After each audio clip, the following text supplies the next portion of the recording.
ঈমান নিয়ে আপনি একজন যুবক ছেলে হয়ে দুনিয়াতে বেঁচে আছেন, বলতে পারবেন কি? সাহস আছে? আপনি বলবেন কি যে আল্লাহর ওয়াদাকে আমি ভাঙিনি, না ভেঙে আমি ঈমানের উপরে আছি? তাহলে তো আমি বলবো যে আপনি পাস। আর আপনি যদি এগুলো ক্ষুদ্র ক্ষুদ্র কাজগুলোকে অবজ্ঞা করে থাকেন, তাহলে আল্লাহর ওয়াদাকে যারা লঙ্ঘন করেছে তারা তো ফেল। আল্লাহ তাআলা সূরা বাকারার ২য় রুকুতে বলে দিয়েছেন কথা। কত মানুষ আছে এইরকম। আপনি মনে মনে ভাবছিলেন যে মৌলভী সাহেব অনেকদিন পরে আমাদের দেশে এসেছে, তো কত যে কথা বলবে বলে আমাদেরকে হাসাবে আর আমাদেরকে কুদাইবে আর আমাদেরকে আনন্দ দিবে। কিছু না বলাতে আমার জাত এমনি হু হু হু হু হু হু করে জাহান্নামের দিকে চলে যাচ্ছে, আর আমি আপনাকে হাসাবো এই রাত্রি 12টার সময় দিয়ে আরও ঠেলবো যে তুই যা জাহান্নামে যা। ওই কাজের জন্য আমি এখানে আসিনি, আমি এসেছি অন্য কাজের জন্য। সুন্নাত মানতে গেলে কত লাভ আছে এই কথাটা কি জানেন? ওয়াজ শুনেছেন বহু আলেমের মুখ থেকে, এটা ওয়াজ তো শুনে রেখেছেন যে রাসূলের গাকে মেরে লহুলাহান করে দিয়েছিল তায়েফের মাটিতে, একথা সবারই জানা আছে। কিন্তু ওই ঘটনার ভেতরে একটা কোনায় একখানা ছোট্ট কথা লেখা আছে, ওই কথাটার দিকে আমার অনেক ভাইয়ের নজর যায় না আর আপনাকে শোনাই না।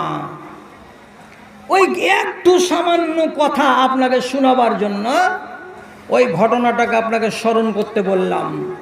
রাসূলুল্লাহ মার খেয়ে লহু লাহান হয়ে জড়সড় হয়ে সাকিফ কাবিলার বা গোত্রের লোকেদের খেজুরের বাগানে গিয়ে একটা ছায়ার তলে বসে বসে বিশ্রাম করছেন, আর একা একাই চোখের পানি ঝরিয়ে ঝরিয়ে কাঁদছেন।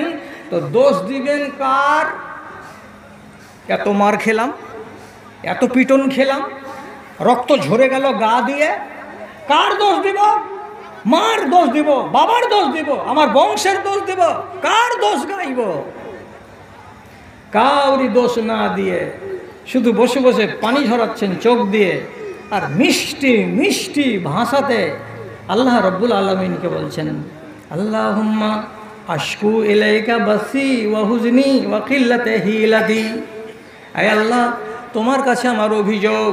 আল্লাহ গো, এমন কোন জায়গাতে আমি চলে এসেছি, এমন কোন জায়গাতে তুমি আমাকে পাঠিয়ে দিয়েছো, যেখানে আসার জন্য আমাকে দায়িত্ব দিয়েছো, যেই জায়গার লোকগুলো আমার সম্মান করার দূরের কথা আমাকে মেরে লহুলাহান করে দিয়েছে, এই অভিযোগ কার কাছে জানাবো? তোমার কাছে যদি না জানাবো তো? কাঁদা হয়ে গেল। ওই অবস্থাতে লাচার হয়ে মজলুম হয়ে খেজুরের বাগিচাতে বসে আছেন। বাগানের মালিক দূর থেকে নিজেদের বাড়ির চাকরটাকে বলছে, চাকরটার নাম হলো আরবিতে বলছি আদ্দাস।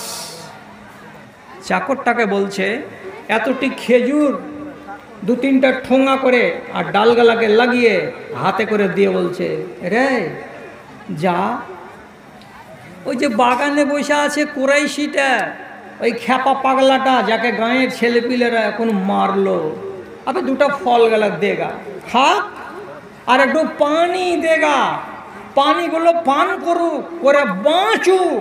যত মায়ের পড়েছে এর উপরে, আর ও 3 দিন উঠতে পারবে না। কাফেরের জানে দয়া হলো, এতটি আঙ্গুর হাতে করে দিয়ে পাঠালো। কার হাতে? তো চাকরের হাতে। চাকরের নাম কি? তো আদ্দাস।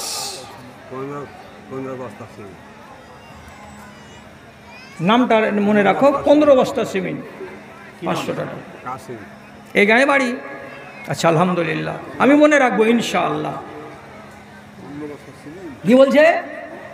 এবার যখন রসুলের সামনে এই আদ্দাস নামের চাকরটা এইরকম করে বাড়িয়ে দিয়েছে খেজুরটি, ও ভাই, ও বিদেশি, এ ভাই, এই খাও খাও খাও, শরীরটাকে একটু ঠান্ডা করো, এই পানি নাও আর খেজুরটি খাও, গায়ে বল করো, অনেক মেরেছে তোমাকে। রসুলুল্লাহ এবার কি করছেন? আমার দিকে তাকান। এ জাতি আমার, এই জাতি, আপনাদের ওয়াজ করে করে কবরে যাওয়ার টাইম চলে আসলো। আহারে, মানুষকে সোজা করতে পারলাম না, কণ্ঠ আমার ক্ষীণ হয়ে এলো, অবশ হইল পা, শত হাঁক দিলেও অচেতন জাতি, কেউ চেতন হইল না রে, কেউ চেতন হইল না। ধর্মের গলে চলিতেছে ছুরি, মুমিন কাঁদিছে দুঃখে, কোরআন হাদিস কাফনে মুড়িয়া, কমিন হাসিছে সুখে রে, কমিন হাসিছে সুখে। দানবের রূপ ধরেছে মানব, কোনো লজ্জা হইল না, শত হাঁক দিলেও অচেতন জাতি, কেউ চেতন হইল না রে, কেউ চেতন হইল না। আহা, মানুষকে বুঝিয়ে বুঝিয়ে বুঝিয়ে বুঝিয়ে যত কথা বলছি, আগাবে গিয়ে আরও পিছন দিকে হাঁটছে, পিছন দিকে হাঁটছে। যখন রসুলুল্লাহ ওই আঙ্গুরটি হাতে পেলেন, এবার খেতে যখন যাচ্ছেন, তো কি করছেন আমার দিকে তাকান, একটা খেজুরকে গুছা থেকে ভেঙেছেন, আর ভাঙার পরে ওই আঙ্গুরটাকে হাতে এমনি করে তুলে মুখে দিতে যাওয়ার আগে বলছেন বিসমিল্লাহ। কি বললেন? বিসমিল্লাহ। এর মানে কি? আল্লাহর নামে শুরু করছি। ঝামেলা আছে, ফতোয়ার ব্যাপার, ওদিকে যাচ্ছি না। অনেকে বলে গোটাই বলতে হবে, বিসমিল্লাহির রহমানির রহিম, কোরআনে আছে, আবার হাদিসে লেখা আছে অনেক জায়গায় বিসমিল্লাহ। ওযু করো তো বলো বিসমিল্লাহ, পায়খানাতে যাও তো সেখানে দোয়া আছে বিসমিল্লাহ, নৌকাতে যদি চড়ো তো সেখানে বলো বিসমিল্লাহ। বিসমিল্লাহ তো কেউ গোটাই বলার পক্ষে, কেউ শুধু বিসমিল্লাহ বলার পক্ষে। রাসূলুল্লাহ যখন সব একটা দানাকে নিয়ে মুখে দিতে গিয়ে বলছেন বিসমিল্লাহ, সাথে সাথে আদ্দাস বলছে হাজিহিল কালেমাতো লা ইউকালু ফি আরজিনা হাজা। এ আরবীয়, এ কোরাইশি, কি ভাষা তুমি বললে? তোমার মুখ থেকে যে কথাটা শুনলাম, এ কথাটা এই দেশের লোকেরা খানা খাওয়ার আগে কেউ বলে না, আজকে প্রথম তোমার মুখ থেকে শুনলাম তুমি এমন কথাটা বললে। তো বলছে এখানকার লোক বলে না, তোমার দেশের লোক বলে না, তোমার বাড়ি কোথায়? তোমার দেশের লোকও বলে না, এখানকার লোকও বলে না, তো তোমার দেশটা কোথায়? আদ্দাসের মতো রাখালটা বলছে আমার বাড়ি এখানে নয় ধনরে, আমার বাড়ি হলো ইরাক। ইরাক যেমনি নাম নেওয়া, তখনই আল্লাহ পাকের নবী বলছেন হাজা বেলাদো আখি ইউনুস, এটা হলো আমার ভাই নবী ইউনুস আলাইহিস সালাতু ওয়াস সালামের শহর। ওই শহরে আল্লাহ তাআলা নবী ইউনুসকে পাঠিয়েছিলেন। যেমনি ইউনুস নবীর নামটা করা, সাথে সাথে এই আদ্দাস হাসি মুখে জোর করে এক আওয়াজ করে বলছে ওরে সুবহানাল্লাহ, আপনি আমাদের নবী ইউনুসকে চিনেন নাকি? আপনার ওর সাথে পরিচয় আছে নাকি? তখন আল্লাহ পাকের নবী বলছেন আমি হলাম একজন নবী, আর যেমন ইউনুস আলাইহিস সালাতু ওয়াস সালাম আমার ভাই ছিলেন একজন নবী, তাকে আল্লাহ রাব্বুল আলামিন ইরাকের নাইনাওয়া গ্রামে পাঠিয়েছিলেন, আর আমাকে আল্লাহ রাব্বুল আলামিন আরবের মক্কা নগরীতে পাঠিয়েছেন। তিনি আমার আগে নবী হয়ে এসেছিলেন, আমি তারপরে আজকে নবী হয়ে এসেছি। অতএব আমি তাকে চিনি। কেমন করে চিনি? তো আল্লাহর কিতাবের মারফতে চিনি। আমি নবী ইউনুসকে নিজের চোখে দেখি না। লোকটার জি ঠান্ডা হয়ে গেছে, ওরে ইউনুস নবীকে ভাই বলছে, আর আম্বিয়ারা সবাই হলো ভাই ভাই ভাই ভাই ভাই ভাই, সব ভাই ভাই। যখন মনটা ভরে গেছে তখন বলছে রে এই লোকটা নিজেকে বলছেন নবী, আর এর মুখ থেকে যে শব্দটা শোনা গেল সর্বপ্রথম যে বিসমিল্লাহ, আল্লাহর নাম নিয়ে শুরু করছি, ততক্ষণ পর্যন্ত রাসূল করিম সাল্লাল্লাহু আলাইহি সাল্লাম সারাটা বেলা দুশমনদের পাথর খেয়ে যতটা কষ্ট পেয়েছিলেন, 3 মিনিটের মাথায় কষ্টটা নবীজির দূর হয়ে গেল। কেন দূর হয়ে গেল? তায়েফের মাটিতে খেজুরের বাগানে সর্বপ্রথম এই বেদিন লোকটা তাদের মালিক থেকে গেল বাড়ির ভেতরে, আর খেজুরের বাগানে বসে বসে নবীজির খেজুর খাওয়া যখন হয়ে গেছে, আঙ্গুর খাওয়া যখন হয়ে গেছে, তখন আল্লাহ পাকের নবীর হাতখানাকে নিজের দিকে টেনে নেওয়ার পরে হাতে হাত দিয়ে বলছে, হে আল্লাহ পাকের রাসূল, আপনার দলে যদি আমাকে ঢুকতে হয় তো কি বলে ঢুকতে হবে? রাসূল করিম বলছেন, বলে নাও বাগানের ভেতরে, আশহাদু আল্লা ইলাহা ইল্লাল্লাহু ওয়া আশহাদু আন্না মুহাম্মাদান আবদুহু ওয়া রাসূলুহু। রাসূলের সামনে একটা ঈসাই লোক, বিদেশি লোক, সাথে সাথে কলেমা পড়ে নিল, মুসলমান হয়ে গেল। নবীজি বলছেন, আল্লাহ রে, জি ভরে গেল, মন ভরে গেল, প্রাণ ভরে গেল, আমার রক্তের দাম উঠে গেল, আমার কোনো দুঃখ নাই, আমার তবলিগ কায়েম হয়ে গেছে, আমার এই জাত ভাই এখানে একটা পেয়ে গেছি, সে আমার কলেমাকে মেনে নিয়েছে, মুসলমান হয়ে গেছে। একটা বিসমিল্লাতে রাসূলুল্লাহ ওর অন্তরকে খিঁচে টেনে নিয়ে চলে আসলেন নিজের দিকে। সুন্নাতের পাবন্দি করতে গিয়ে রাসূলুল্লাহ কি করলেন? একটা অমুসলিমকে মুসলমান বানিয়ে দিতে পারলেন। আর আজ মুসলমানদের খানা পানির কথা যদি বলতে যাওয়া যায়, তাহলে তো আপনি বলবেন, মুলি সাহেব তুমি খিস্তি করছো এইগুলো। যার বাড়ি টাটির বাড়ি, দিল্লি খেটেকুটি টাকা করেছে তো বেসিন লাগিয়ে দিয়েছে। আরে আর এক ঘর দিয়ে ছুঁচা পালায়, আর গুটিক টাকা হলো তার লেগে ঘরে বেসিন, পায়খানার ঘরে তুমি লাগিয়ে দিলে টাইলস। তুমি নিজের আওকতকে বুঝো, তুমি নিজের আওকতকে চিনো, তুমি নিজের ইমানের দিকটাকে খানিকটা যদি বাড়িয়ে নিতে পারতে, তাহলে তো জানতাম তোমার ইমানের দিক লো আর তোমার অন্যান্য দিকগুলো এত উঁচু। এত কেন? এটা কেন হচ্ছে? কেমন করে হয় ভাই? হে, কি দিয়ে বুঝাবো আপনাকে? গত পরশু দিন বলছিলাম কাটিহারের তিতুয়ারি মাদ্রাসার আংনাতে, মুসলমান যদি চিনতে চাও তো ইমান বুকে নিয়ে, শক্ত বলিষ্ঠ মন নিয়ে কোনো একজন ধনী লোকের বাড়ির বিয়েতে হাজির হয়ে যাও, পারলে বিয়ের আগা দিন। এসছো কেন?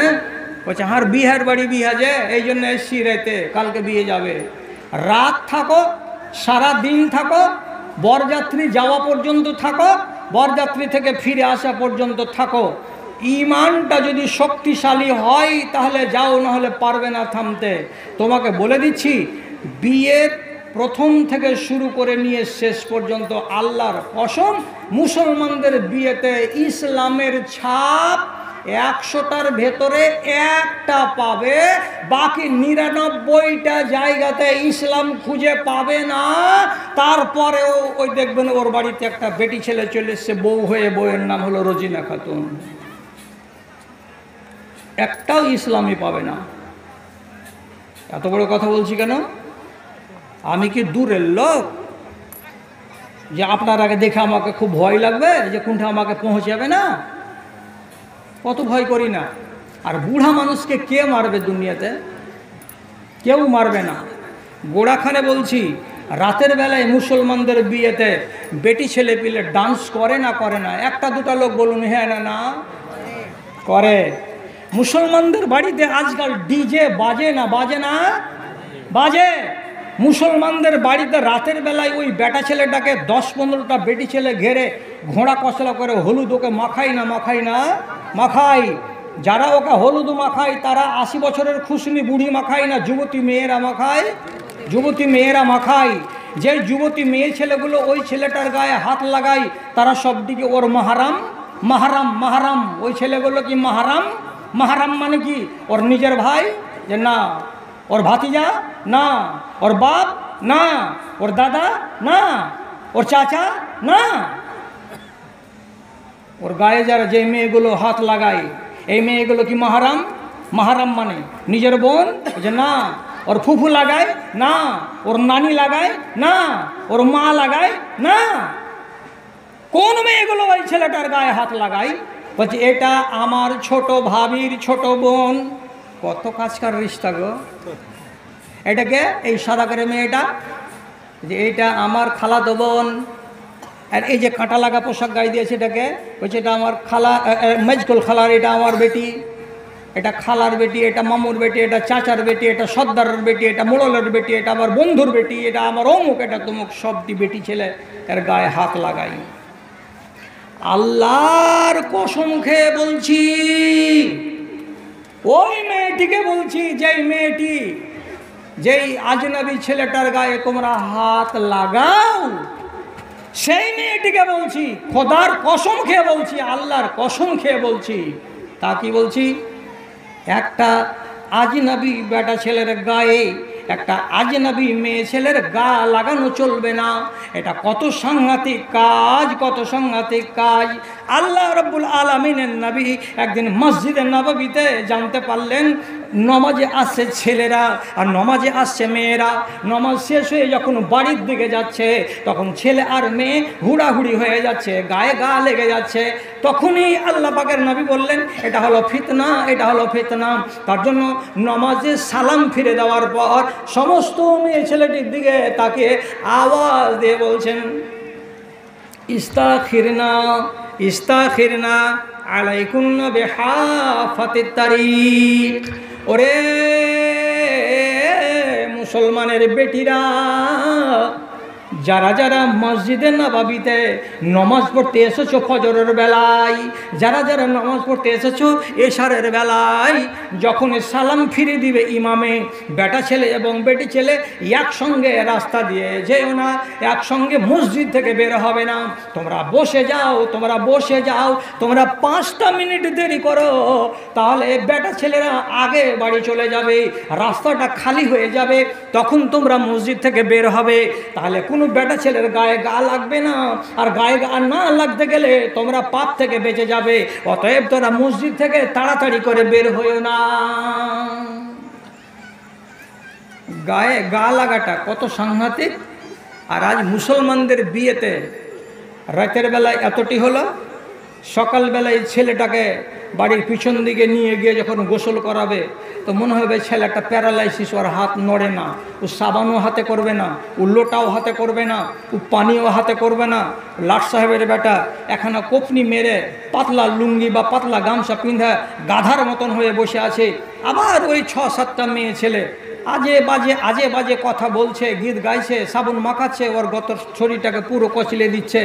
দেখা মনে হচ্ছে ওর মার পেটের ভাই, ওর বোনটা বড় আর ই হলো ছোট। কত বড় পাপ। বরযাত্রী গেল মেয়েরা 100টা, বরযাত্রীর ভিতরে 30টা, কত বড় পাপ। ওইখানে গিয়ে বেটা ছেলেদের সঙ্গে মিলেমিশে এক জায়গাতে খানা খাচ্ছে, হায়া নাই, শরম নাই, লাজ নেই, লজ্জা নেই, কত বড় পাপ। আবার ওই জায়গাতে যাওয়ার কালে ট্যাক্সিতে বসে হুড়াহুড়ি করছে, আর প্রত্যেকটা মেয়ে ছেলে নিজের ছবি তোলাবার জন্য যেখানে যেখানে ক্যামেরা দৌড়ে বেড়াচ্ছে। আজকাল মুসলমানদের বাড়িতে ওই ছেলেটা যদি দিল্লি খাটে আর কিছু টাকা পয়সা কামাই করে আসে তাহলে নিশ্চয়ই ক্যামেরা ভাড়া করবে, আর ওর বসা, ওর উঠা, ওর হলদি মাখা, ওর গোসল করা, ওর বউয়ের হাত ধরে কান্না করা, শ্বশুরের কাছে বিদায় নেওয়া, সব কিছুকে খিচির করে ক্যামেরায় তুলবে। দেখে মনে হবে কোটিপতির বেটা, শাহরুখ খানের নিজের ভাগনা। টাকা পয়সার আলকি আর নাই, যেটা মনে লাগে সেটা করে যায়। পাক্কা হারামখোরের বাচ্চা, ইমানের কোনো বুবাস নাই। আর এই বেটি ছেলে একবার ওর পাশে দাঁড়াচ্ছে, একবার ফটো তোলো না জি, একবার ওর পাশে দাঁড়াচ্ছে, ফটো তোলো না জি। কত ছেলে পিলের সঙ্গে, আজনবী ওয়াচেনার সঙ্গে গাদার গাদা ফটো তুললো। সেই ফটো হোয়াটসঅ্যাপে দৌড়ে বেড়াচ্ছে, আর দৌড়ে বেড়াতে 8 দিনের মাথায় একজনের আর একজনের সাথে লাভ হয়ে যাচ্ছে। লাভ মানে কি যে বুড়ো বাবজিরা, লাভ মানে কি? লাভ মানে ভাঁজ লেগে যাচ্ছে, আর ভাঁজ লেগে যাচ্ছে তখন বলছে কি আর মা বাপকে কহে বেড়াবি, তুই আমি রাজি তো কি করবে কাজী, চল বাড়ি থেকে বেরিয়ে যা, যে বিয়ে করে নিয়ে আয়। পালিয়ে বিয়ে করা বেড়ে গেল এই কারণেই। 1000টা কারণের ভেতরে এটা একটা। সহি কোনটা আপনার? কাজী সাহেব বসলো, আর বসার পরে একটা কাজ করলো সারাটা বিয়েতে, যেটা জায়েজ, তা হলো সুন্নাতি তরিকায় ইজাব কবুল করা। বলবে কি বিসমিল্লাহির রহমানির রহিম, খুতবাটা দিল, তারপরে বলল শান্তিপুর নিবাসী এজাবুল হক সাহেবের প্রথমা কন্যা মোসাম্মত রোজিনা খাতুনকে 50,350 টাকা ধার্য মোহর, তার ভেতরে 350 টাকা নগদ, অবশিষ্ট টাকা বাকি রাখিয়া তুমি কি তাকে নিজের স্ত্রী বলে কবুল করলা? জি করলাম। এবার আপনারা বলেন বারাকাল্লাহ ফিকুমা ওয়া জামা আল্লাহ বাইনাকুমা ফি খায়রিন, দোয়া হয়ে গেল, আর ইজাব কবুল সুন্নাতি অনুযায়ী পড়া হয়ে গেল। এবার এটাই হলো একটাই মাত্র জায়েজ, আর এরপরে আর যতটি গুনবেন সব নাজায়েজ, হারামি, সব হারামি। তারপরেও আপনারা মুসলমান, রেশন কার্ড হয়নি, লেখান জাতির নাম কি, বলছে মুসলমান। মুসলমান লাই মুসলমান, এলা মুসলমান নয়, এগুলো মুসলমান। রাগ লাগছে? একটা কথা আমি হাদিসের বাইরে বলছি না। হযরতে মুগীরা বিন শুবা রাদিয়াল্লাহু তাআলা আনহু মদিনায় এলেন, আসার পরে আনসারি একটা বেটি ছেলেকে দেখতে গেলেন বিয়ে করব বলে। তো সেই যুগের দেখা কেমন, ওর বাড়িতে গেছে যে ওর বাপকে ডেকে বলছে, আপনার একটা মেয়ে আছে? জি। বয়স কত? 18 বছর। নাম কি? সুলতানা। আপনার মেয়ের বিয়ে দিবেন? দেব। কি করা? এই কাজকাম করি, খেটে খুটে খাই, দিব। কথা হয়ে গেল। বাড়ি এসেছে, এসে নমাজের টাইমে মসজিদে এসে আল্লাহ পাকের রসুলকে বলছে, বাড়িতে তার বেটিকে পয়গাম দিয়ে এসেছি, তারা রাজি হয়ে গেছে আমার সঙ্গে বিয়ে পড়াতে, আমি বিয়ে করব এখনই, আপনি আমার বিয়েতে হাজির থাকেন। রসুলুল্লাহ বলছেন, হাল রাআইতাহা, বেটি ছেলেটাকে দেখেছ? খুঁজে, জি না দেখিনি। তো কেমন দেখা হয়? আপনি নিজে আমাকেই বলেন দেখা কেমন। এবার বলছে, জি না আমি বেটি ছেলেটাকে দেখিনি। রসুলের যুগের দেখা কেমন তো আপনি এবার আন্দাজ করেন। এক সাহাবী বলছে, ওর বাপকে বলেছে আপনার বেটি আছে? বলে আছে। বিয়ে দিবেন? তো দিব। বাড়ি এসে বলছে, আমি একটা বহু দেখে এসেছি। কোথায়? তো শান্তিপুরে। রাসূল বলছেন, মেয়েটাকে দেখেছ? বলছে, জি না দেখিনি। আল্লাহ পাকের নবী বলছেন, ফানজুর ইলাইহা, আমি বলছি নবীজি তোমাকে যাও বেটি ছেলেটাকে দেখে নাও। কেন? এতে লাভ কি হবে? এক জায়গায় নবীজি বলছেন, আনসারি বেটি ছেলেদের চোখে একটু টান থাকে, যদি চোখটা একটু সামান্য ডান দিকে টান মারা হয়, আর বিয়ে করার পরে তুমি যখন বাসর ঘরে তাকে নিয়ে যাবে, আর তোমার বিবি যখন তোমার দিকে তাকাবে আর চোখটা যদি টেরা টেরা লাগে, তোমার মনটা খারাপ হয়ে যাবে। এই জন্য নবীজি বলছেন, ভালো করে আগে দেখে নাও, যাতে করে তার কোনো দোষ আর গুণ যদি পরে দেখা যায় তো তুমি কোনো কথা বলতে পাবে না। এই জন্য এক জায়গায় নবীজি বলছেন তুমি দেখে নাও, আর এক জায়গাতে নবীজি বলছেন যেই মেয়েটাকে বিয়ে করবে তাকে এক নজর দেখে নাও। তাতে কি হবে? এই মেয়েটাকে যদি দেখার পরে বিয়ে করো, তাহলে তোমার প্রেম, তোমার ভালোবাসা, তোমার মোহাব্বত তার প্রতি বেড়ে যাবে। অতএব মোহাব্বত এবং ভালোবাসা যদি বৃদ্ধি করতে চাও, তাহলে এক নজর তাকে দেখে নাও। রসুলের এইটুকু অংশতে প্রমাণ পাওয়া গেল যে যে ব্যক্তি বিয়ে করবে সে দেখতে যাবে। তো আমার দেশে বিয়ে হচ্ছে, তো যত বেটি ছেলেকে দেখতে আসছে, তো ছেলেটার আগে ওর বাপ মা আসছে। ওর মা দেখে কি করবে? হাঁকে ভাত দিবে কি না আমি ওইটা দেখবো। তোকে বাঁটবে আসতে দে, তুই বহুর ভাত নিবি? বুড়া দেখতে গেল, তুমি দেখে কি করবে? ছেলেটাকে নিয়ে সংসার চালাবে কে? তো ছেলেটা। মেয়েটাকে নিয়ে তো ছেলেটাকে যেতে বলো। ছেলেটা যদি যাবে তো 3টা বন্ধুকে বাঁধে, এক বন্ধুর নাম মজিবুর, এক বন্ধুর নাম খসবুর, আর একজনের নাম লতিফুর। লতিফুর কয়েছে, আমি যেতে পারবো না ভাই, ধর শালা পালসার গাড়ি আছে, যাবো আর আসবো, কয় মিনিটের ব্যাপার, চল। পালসার গাড়ি হলো গুন্ডাদের গাড়ি, ভালো মানুষের তো গাড়ি না। ড্রাইভার নামতে আর প্যাসেঞ্জার থাকবে 5-7 এমনি করে ছেড়ে থাকে না, কি যে এরকম গাড়ি নয়। প্যাসেঞ্জার এরকম উঁচা হয়ে থাকবে আর ড্রাইভার থাকবে কবরে। এরকম অভদ্র গাড়িতে 3টা লোক চড়ে চলে গেছে। বেটির বাপ বলছে, কোথায় বাড়ি? শান্তিপুর। নাম কি? মজিবুর রহমান। কী জন্য এসছো? বলছে আপনার মেয়েকে দেখতে এসছি। এ দুটাকে? আমার বন্ধু কলজার। 3 জন মিলে বউকে দেখতে বসলো। বউকে দেখতে বসে কি জিজ্ঞেস করবে? বন্ধুরা খালি ওকে মানছে, খালি মানছে। 10টা 15টা 20টা প্রশ্ন করে করে ওকে খালি ঝালাই করছে। দেখে মনে হচ্ছে যে হলো এমএ পাস, আর দেখে মনে হচ্ছে মজিবুর বিএ পাস। তোর কোন বাপ বলেছিল যে পরের বাড়িওয়ালিকে দেখতে যাবি? অথচ এই মুসলমানের পায়ে যদি জিঞ্জির লাগিয়ে ওয়াজ করা যায়, সকালবেলা এমনি করে বুড়া আঙুল দেখে বলবে, আবার মৌলবীর ঘে কাজ মৌলবী করেছে, তোর কাজ তুই কর। কোনো মায়ের লাল শুনবে না, এ কাজ করবেই। এইবার রসুলের কাছ থেকে কথাটা পাওয়ার পর তখন এ সাহাবী বলছে তাহলে যাই দেখে আসি। তার দুদিন পরে আবার শান্তিপুর গ্রামে সাবরুদ্দিন হাজির গলিতে যে বলছে আসসালামু আলাইকুম, আসসালামু আলাইকুম। হাজি সাহেব গলির দিকে বেরিয়েছে, বলছে কী রে বাবা, কী জন্য এসেছো? তো বলছে আপনার মেয়েটাকে পায়গাম দিয়েছি বা দিব বা বিয়ে করব, তো তাকে এক নজর দেখব, তার জন্য আমি এসেছি। ফাঁসা কাতা, স্বামী আর স্ত্রী এরা দুজন বড় বড় চোখ করে তাকাইছে আর বলছে ইকুন জামাই রে আল্লাহ, আমার বেটিকে বিয়ে করার আগেই দেখতে চাইছে।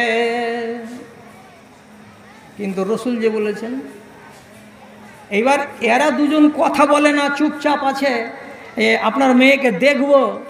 আর মেয়ে কিন্তু টাটির আড়াল থেকে শুনতে পাচ্ছে যে যেই ছেলেটা আমাকে বিয়ে করবে সেই ছেলেটা গলিতে এসে দাঁড়িয়ে আছে, তো তাহলে কি করা যায়?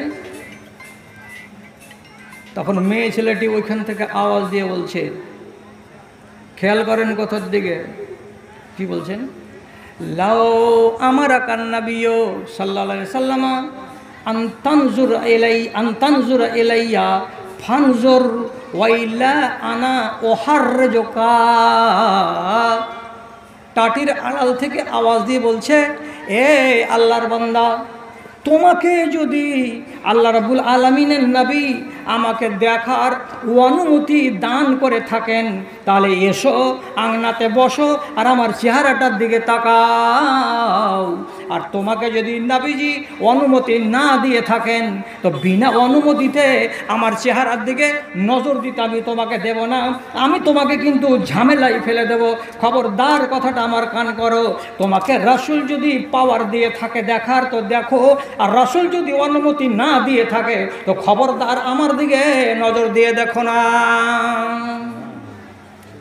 ইকুন বেটি ছেলে যে একটা বাংলাদেশের নাটকে আছে, একটা বেট ছেলেকে দেখতে এসছে, তো ওর বাপের সামনে এসে জোর করে কুদছাড় করেছে, এর সামনে এসে বসবো আব্বা, মানে ছেলেটার সামনে বসতে, এটা বসবো আব্বা, বসে গেল। তারপরে বকছে নিজে, কোচা আবার বিয়াটা দিতে হবে আব্বা, এর আগে কাটটা তুমি বিয়া দিলে না, আর তুমি এমনি করে অমনি করে কাটিয়ে দিলে, এবার যদি তুমি বিয়া না দাও তো আমি কিরাসিন তেল খেয়ে কিন্তু মরে যাব। ছেলেটা কথা বলে না, তার আগে মেয়েটাই ভদর ভদর ভদর ভদর ভদর ভদর করে বলেই চলে যাচ্ছে, খালি বলেই চলে যাচ্ছে, মনে হচ্ছে কতদিন থেকে বিয়ে করার জন্য লালিয়ে আছে। আমাদের দেশে এরকম মানুষ নাই? শুধু যদি শুনতে পাই যে এই ছেলেটা আমাকে বিয়ে করবে, তো এই বিয়ের নামে মুসলমান কোন কাজ করছো তোমরা আমি কি জানি না? আধখানি বিয়ের কথাবার্তা হইতে নেই, আর একদিন এই আমার দেশের মুসলমানের বাচ্চা কোনো রকম একটা চাঁদির আংটিকে হাতে করে খবর পাঠিয়ে দিয়েছে শ্বশুর বাড়ি, আজকে আমি আসছি, অর্থাৎ জামাইবাবু আসবে। কি করতে আসবে? ভালো করে শুনেন, কি করতে আসবে? বলছে এনগেজমেন্ট করতে আসবে। থামতে পারবেন এটা ইংরেজি? কি করতে আসবে? এনগেজমেন্ট করতে আসবে। আর বাপ মা কয় যে দাঁত খাট্টা হয়ে গেল, বে কি করতে আসবে, ভালো করে বাংলাতে কয় না। কইছে এই জামাইটার সঙ্গে যে কথাগুলো চলাচলি শুরু হয়ে গেছে, কাপড় কিনা কিনি হয়ে গেছে, এখন ডেট পড়বে আগামী মাসের 16 তারিখে, তো তার আগে তোমার বেটি এই ছেলেটার সঙ্গে পোষাবে কি পোষাবে না, আর ওই ছেলেটার তোমার বেটির সঙ্গে মানাবে কি মানাবে না, এই জিনিসটাকে দেখার জন্য নির্জনে তোমার বাড়িতে এসে তোমার বেটির হাতে তোমার হবু জামাইটা একটা চাঁদির আংটি কিংবা সোনার আংটি তুলে দেবে, আর ও হাতখানাকে ওর দিকে বাড়িয়ে দেবে, আর হাতখানার ভেতরে এই ছেলেটা বিসমিল্লাহ বলে আংটিটাকে পরিয়ে দেবে, এর দিকে ও তাকাবে, ওর দিকে এ তাকাবে, 25 গ্রাম করে এও হাসবে, 25 গ্রাম করে ও হাসবে। যদি মানামানি হয়ে যায় তাহলে এনগেজমেন্ট হয়ে গেল। আপনারা আমাকে মাফ করে দিয়েন, আমি তো হইলাম 63 বছরের, আর আমার পাশে আমার জামাইবাবু ও তো হয়ে গেল 45 বছরের। তো হায়া শরমের কথা যদি হাদিসের হয় তাহলে আমি হায়া করে পারবো? হাজি, বিড়ালকে যদি আপনি কোরআন মাজিদ ওর ডাহিনে রেখে দেন আর বাঁ দিকে রেখে দেন, আর সামনের দিকে যদি ছোট ছোট 6-7টা পুঁঠির মাছ রেখে দেন, দিয়ে আগে খালি কহেন যে রাত ভর জগিয়ে লিয়া থাক, সকালে খাবি, বিড়াল কোনোদিন মাছ জগিয়ে দিবে? জীবনে জগিয়ে দিবে না। তুমি বেটি ভরে দিলে ঘরের ভেতরে বিয়ের আগে, এটা হবু জামাই, আর জামাই করবে বেটির হাতে এমনি করে আংটি পরাবে, আর বেটি বলবে এটাই আমার মানুষ। তো 15 দিন পরে ডেট পড়েছিল রবিবারের দিন, আর 15 দিন আগে দেখতে চলে এলো। যদি জামাইটা বলে ঘুরে ফিরে তুমি আর আমি, কি আছে এতে আর 8 ঘন্টার পরেই আমি বেরিয়ে চলে যাবো, এটা কি আর হয়? তুমি তোর মাকে জানে কাকে ভাবি টাবি গেলাকে বলো ফুসলা ফাঁসিলা যে যাক দিস না একে। একটা লোক এসে বলে যাও না বাবা, থাকো, কাল বাদ পরশু তো তুমি থাকবে, যাও, এর কোনো ঠিকানা নাই, মাথা নাই, আগাল নাই, গোড়া নাই। পরের বাড়ির বেটিতে ওকে হাত লাগিয়ে দিল, আর হাত লাগার পরে বাদ বাকি আমলের ব্যাপারে আল্লাহ তুমি জানো, আমি জানি না। আর ওই বাড়িতে রাত কাটিয়ে দেয়, সকালবেলা বাড়ি চলে এলো। এটা কার বাড়ি? মুসলমানের বাড়ি। ছেলেটা মুসলমান না হিন্দু? বলছে ছেলেটা মুসলমান। বিয়ে দিব্যি হয়ে যাচ্ছে। আর এভাবেই আমরা বিয়ে পড়িয়ে দিচ্ছি। আল্লাহর কসম ওয়াজ করব না, ঘড়িতে বেজে গেল রাত 12টা। আমি একটা কথা বলে দিচ্ছি, হাদিসের দেওয়ার পরে অন্যদিকে চলে যাব। মদিনার মসজিদ থেকে 4-5 মাইল দূরে একটা বাগান ছিল। বাগানটার মালিকের নাম হলো জুবায়ের, রসুলের ভাইরা। আয়েশার বোনের নাম হলো আসমা। আসমা নিজের স্বামীর বাগান থেকে খেজুর পেড়ে বেটি ছেলে বগলে পুঁটলিকে দাবিয়ে 4-5 পা করে রোদের সময় হাঁটতে হাঁটতে হাঁটতে হাঁটতে বাড়ি চলে আসছে। শান্তিপুর মোড়ে দেখা হয়ে গেল নবীজির সাথে। আল্লাহ পাকের নবী নিজের 150ই আসমাকে চোখে দেখতে পেলেন, আর যেমনি দেখতে পেলেন সাথে সাথে বলে উঠলেন, কি? আসমার দিকে ইশারা করে বলছেন, আসমা এদিকে আয়, তুই একটা বেটি ছেলে, তোর স্বামী জুবায়ের তোকে বাগানে পাঠাই, আর না গাছ থেকে তুই খেজুর পেড়ে আনছিস, শুকনো শুকনো ডালগুলোকে ভেঙে ভেঙে ছোট করে একটা পুটলা বানিয়ে বাড়ি নিয়ে আসছিস, জ্বালানি করবি তার জন্য। তো তুই একটা বেটি ছেলে, তোর মাথায় একটা পুটলা আছে, আর তোর বগলে একটা পুটলা আছে, আর আমাদের আরব দেশের গরম বালু ধু ধু ধু ধু করছে, এ গরম বালুতে হেঁটে হেঁটে আসছিস, তোর গা ঘেমে যাচ্ছে, তোর কত কষ্ট হচ্ছে জানটাতে, আয় আমার দিকে এগিয়ে আয়। এ কথা বলে শালিটাকে ডাকলেন, আর ডাকার পরে সাথে সাথে নিজের উঁটটাকে লাগাম ধরে ধরে ইশারা করে বলছেন, ইখ ইখ, ওরে আমার উটিনি বসে যা, ওরে আমার উটিনি বসে যা। যেমনি নবীজি বললেন ইখ ইখ, বসে যা বসে যা, সঙ্গে সঙ্গে আল্লাহ পাকের নবীর উটিনিটা ওই জায়গায় বসে গেল। আর যেমনি বসে যাওয়া, নবীজি শালিকে ডেকে বলছেন, আমার পিছন দিকে বসে যাও, আমি তোমাকে তোমার বাড়ির সামনে নিয়ে গিয়ে সম্মানের সঙ্গে নামিয়ে দেব। কি মন্দ কথা! এটা বহনু আর এটা 150। কি মন্দ কথা! এটা আপনার নজরে কি মন্দ কথা? অনেক লোক বলে, কি বলে কথাটা, আবে একই দোকানের মাল কিনা, তুই যে দোকানে আমি কিনেছিস আমিও ওই দোকানে কিনেছি, কিসের ফের আয়রা আর ভাইরাবে? অনেক লোকে এই কথাটা বলে। রাসূলুল্লাহ ডাকছেন, আমার উঁটে বসে যা। এবার কি হবে?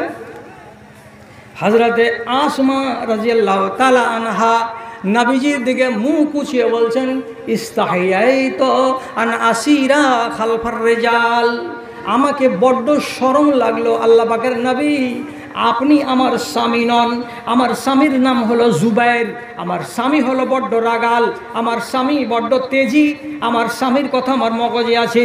আর এক কথা, আপনি আমার ভগ্নিপতি, আপনার পেছন দিকে যদি আমি বসে মদিনা পর্যন্ত যাই, তাহলে দুনিয়ার লোক আমাকে দলিল হিসাবে মেনে নেবে।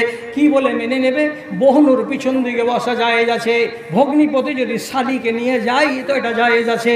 এইরকম একটা নিয়ম চালু হয়ে যাবে। আর আমাকে লজ্জা লাগছে, আমি একটা আজনবী পুরুষের সঙ্গে কেমন উঠে চড়ে তার সাথে সাথে বাড়ি যাব, এটা শরমের ব্যাপার। না না না না, আপনি চলে যান চলে যান, আপনার পিছন দিকে বসে আমি বাড়ি পর্যন্ত যাব না, আমাকে শরম লাগছে, নবীজি আপনি আমাকে কথা বলিয়েন না। ভগ্নিপতি ডাকছে, শালি বলছে যাব না, চলে যাও। আর আমাদের দেশের শালিরা সব তাকাইছে যে কখন ভগ্নিপতি ডাকবে যে বাজার বেড়াতে যাব। কত আসমান আর জমিনের তফাৎ তাদের আর আমাদের মাঝখানে। হ্যাঁ, তারপরে আপনি আমাদের নিজেকে বলছেন মুসলমান। আপনি ওয়াদা রক্ষা করছেন না, রাসূলের সুন্নাত মানছেন না, আল্লাহর বিধান মানছেন না, আর তারপরেও আপনি নিজেকে বলবেন আমি পাস। খোদার কসমকে বলছি ভাইজান, যারা মদ আজ পর্যন্ত ছাড়েনি তারা ফেল, যারা সুদ আজ পর্যন্ত ছাড়েনি তারা ফেল, যারা মাথায় আজ পর্যন্ত কাপড় চাপাতে পারেনি তারা ফেল, যারা বাপ নিজের জমিগুলোকে বেটার নামে লিখে দেয়, বেটিটাকে বঞ্চিত করে দেয়, তারা একেবারে পরিষ্কার ফেল, যারা নমাজ ছেড়ে রেখেছে তারা একেবারে ফেল, যারা জাকাত আদায় করে না মালের উচিত পরিমাণে তারা ফেল, যারা টাকা রেখে হজ করতে যায়নি আজ পর্যন্ত তারা ফেল। এগুলো লোক পাস করেনি, বিনা পাস করে কবরে যাবে। আপনাদের মতো মানুষগুলোকে বলছি, কাজের লোক হয়ে মরেন, মুমিন হয়ে মরেন, মুসলমান হয়ে মরিয়েন না। আপনাকে মুমিন হয়ে মরতে বলছি। মুমিন হয়ে মরার মানে হলো আল্লাহর সবটি বিধানকে মেনে মরা, আর মুসলমান হয়ে মরা মানে কি? কোনো রকম গেয়া গুজরা হয়ে বেঁচে কানা খোড়া ন্যাংড়া হয়ে কবরে যাওয়া। দুনিয়াতে আপনি বলবেন নিজেকে মুসলমান বলে নেন, আল্লাহর কাছে মুসলমান নিজেকে বলা যাবে না। हिचकिचा गई है ज़बां कुछ यूँ कहते कहते गूंगी हो गई ज़बां मुसलमान कहते कहते। আর নিজেকে মুসলমান বলতে পারা যাচ্ছে না। किसी काफिर ने पूछा ये कौन सा महीना है, किसी काफिर ने पूछा कि ये कौन सा महीना है, हाथ से पानी गिर गया रमज़ान कहते कहते, रमज़ान कहते कहते। মুসলমান বলা যাচ্ছে না। ভাইরা আমার, আপনাদের ঘড়িতে কটা বাজছে?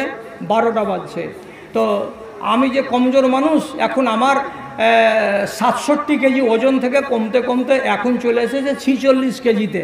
তাহলে 46 কেজির মানুষ যদি আমি 1.5 ঘন্টার থেকে বেশি বলি, তাহলে সিজনটা আমি উঠাতে পারবো না।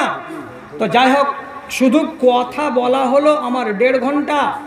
আর যদি কথা বাকি থাকে তাহলে কথাটিকে পূর্ণ করার আগে আপনাদের কাছে আমার একটা বিশেষ আহ্বান, তা হলো এই, অন্যান্য মৌলবীর হাতে যা দিয়েছেন আলহামদুলিল্লাহ ভালো করেছেন, আমার হাতে যাওয়ার আগে আপনার কাছে আবদার করে বলছি, আপনি আমাকে 100টা টাকা দিয়ে যান। আর যদি বলেন যে আমার টাকা এতটা নাই, আচ্ছা, যদি বলেন যে আমার টাকা সব শেষ হয়ে গেছে আমি দিয়ে দিয়েছি, তো আপনি একটু আমার লাজ রাখতে, আমার লাজটা রাখার জন্য 20টা টাকা দেন। আর যদি বলেন তাও নেই, তো 10টা টাকা দেন, কিন্তু আমাকে কিছু দিতেই হবে। এই হলো আপনার কাছে আমার আবদার। মসজিদের নামে ডাকা জালসা, এক ভাই এখানে আমাকে 500 টাকা দিয়ে গেছেন, আর 15 ব্যাগ সিমেন্ট দিবেন বলে ওয়াদা করেছেন। আমি দোয়া করব। আর একটা কোম্পানির লোক এখানে এসেছিলেন, আর আসার পরে উনি দিয়ে গেছেন 5000 টাকা, তার জন্য দোয়া হবে ইনশাআল্লাহ। তো আমি চাইছি আপনারা আল্লাহর ওয়াস্তে আমাকে কিছু কিছু করে টাকা দেন। আর একটা কথা বলে দিই, এই গেটের কাছে 200টা টাকা আর একখানা ক্যাথা, একখানা পাখা রেখে দেন। আচ্ছা, আলহামদুলিল্লাহ, দিয়ে যান। আচ্ছা ঠিক আছে। আচ্ছা, আর একজন 100 টাকা। একটা কথা বলছি।